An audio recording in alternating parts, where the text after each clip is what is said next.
Hello everyone, welcome to YouTube channel Happy Home Assam.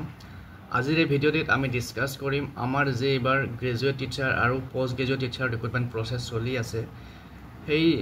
যেখিনি recruitment process আৰু তাৰ যে আমাৰ টেট কাম ৰিক্ৰুটমেন্ট ৰিজাল্ট তাৰ ওপৰত বেছ কৰি ইতিমধ্যে ডকুমেন্ট ভেৰিফিকেশন হৈ গৈছে এতিয়া খুব সোনকালে হয়তো যিখন ফাৰ্স্ট মেৰিট লিষ্ট ওলাব বা প্ৰথম সিলেকশন লিষ্টখন ওলাব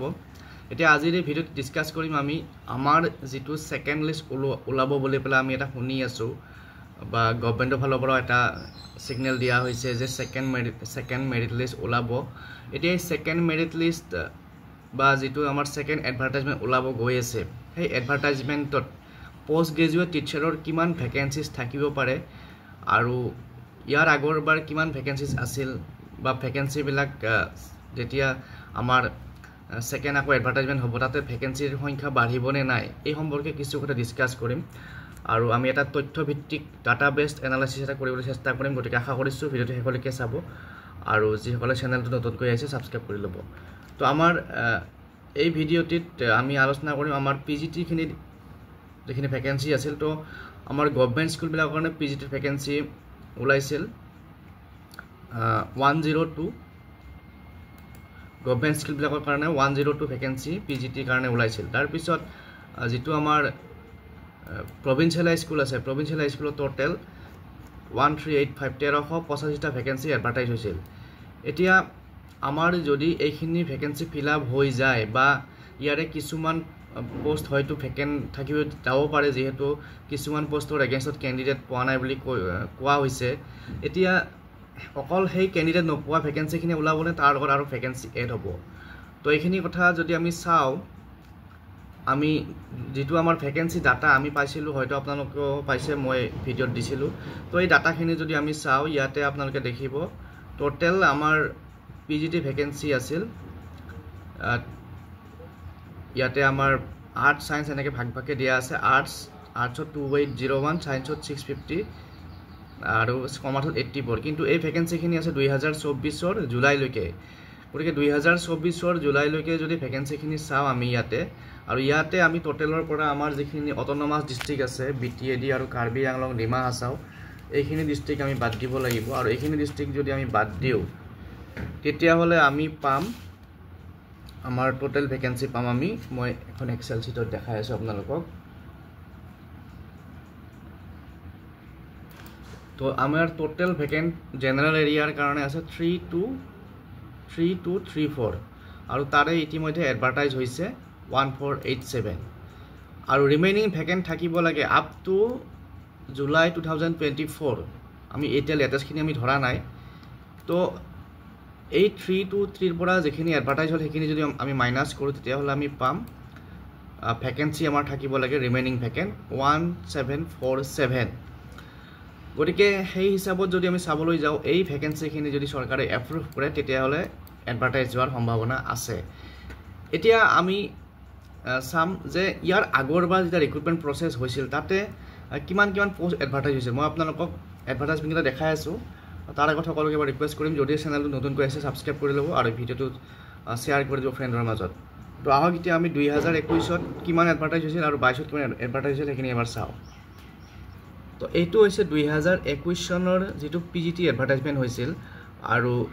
এইটো এডভাৰটাইজমেন্টত ইয়াতে ফিগাৰখিনি আপোনালোকে মনিব পাৰিছেন নাজানো কিন্তু ইয়াতে সাবজেক্ট ওয়াইজত ইয়াতে টোটাল ভ্যাকেন্সি আমি চাম গোটেখিনি নাচাও তো ইয়াতে আমি দেখা পাইছো হয়তো আপোনালোকে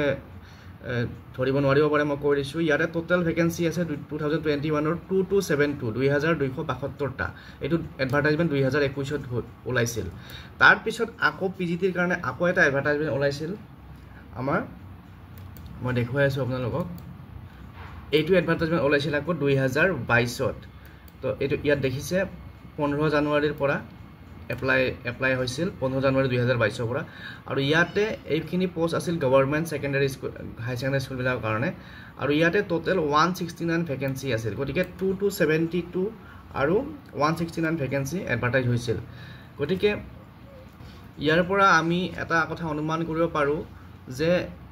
আমাৰ 2021 ত যদি 2272 ভ্যাকেন্সি এডভাৰটাইজ হৈছিল তাৰপিছত আকৌ 169 ভ্যাকেন্সি ওলাইছিল অৰ্থাৎ কম্পাৰেটিভলি এবাৰ এতিয়ালৈকে ভ্যাকেন্সি কম এডভাৰটাইজমেণ্ট হৈছে কাৰণ 2021 227 ইফালে এবাৰ হৈছে মাত্ৰ 1487 তো টোটেল আমি যদি চাবলৈ যাওঁ 800 পোষ্টৰ ডিফাৰেন্স আছে ডাইৰেক্টলি গতিকে এই ভ্যাকেন্সিখিনি যদি যিখিনি আমাৰ ৰিমেইনিং যদি যিখিনি ভ্যাকেন্ট আছে 1747টা যদি ভ্যাকেন্ট আছে এইখিনি যদি এডভাৰটাইজমেণ্ট ওলায় তেতিয়াহ'লে মোৰ বোধেৰে আমাৰ যিসকল পিজিটি প্ৰাৰ্থী আছে বহুতে এপ্লাই কৰিব পাৰিব আৰু যদি তেওঁলোকৰ কাৰণে সেকেন্ড মেৰিট লিষ্ট আহে তেতিয়াহ'লে বহুতে পিজিটিৰ কাৰণে যোগ্য হৈ উঠিব গতিকে এই আজিৰ এই ভিডিঅ'টিত মই এই ডাটাখিনি আপোনালোকৰ লগত শ্বেয়াৰ কৰিলোঁ ইয়াতে চাব আৰু এবাৰ কৈ দিছোঁ প্ৰথমতে ইয়াত দেখিছে আপোনালোকে PGT vacant up to 3107 2024 general এৰিয়াৰ কাৰণে ইয়াতে আমি যিখিনি আমাৰ বিটিএডি এপইণ্টমেণ্ট হৈ গ'ল সেইবিলাক ধৰা নাই বা অটোনমাস ডিষ্ট্ৰিক্টৰ যিবিলাক ৰিক্ৰুটমেণ্ট প্ৰচেছ যেহেতু সেপাৰেটকৈ হয় সেইখিনি ডাটাও আমি ধৰা নাই জেনাৰেল এৰিয়াৰ কাৰণে আমি ডাটাখিনি যদি চাওঁ 3234টা ভ্যাকেন্ট আছিল আপ টু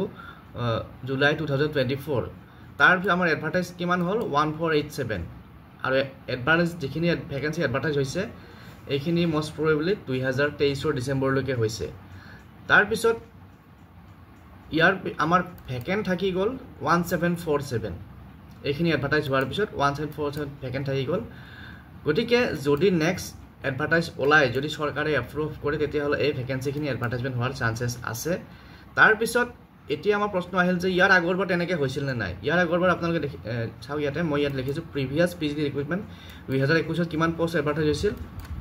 2272 তাৰপিছত 2022 হৈছিল 169 গতিকে এইখিনি হৈছে আমাৰ প্ৰিভিয়াছ ইয়াৰৰ যেটো আমাৰ পিজিটি ৰিক্ৰুটমেণ্ট প্ৰচেছ তাতে ডাটা আৰু এইবাৰ কিমান ভ্যাকেন্ট আছিল কিন্তু এডভাৰটাইজ কিমান হ'ল আৰু কিমান হোৱাৰ চান্সেছ আছে সেইখিনি এটা ইয়াতে ধাৰণা দিবলৈ চেষ্টা কৰিছোঁ হয়তো গভৰ্ণমেণ্টে যদি এপ্ৰুভ কৰে গোটেইখিনি ভ্যাকেন্সি এডভাৰটাইজ হোৱাৰ চান্সেছ আছে গতিকে দেখা যাওক সময়ত আমি গম পাম কিমান ওলায় গতিকে আজিৰ ভিডিঅ'ত এইখিনি ডিছকাছ কৰিলোঁ পুনৰ লগ পাম নেক্সট ভিডিঅ'ত থেংক ইউ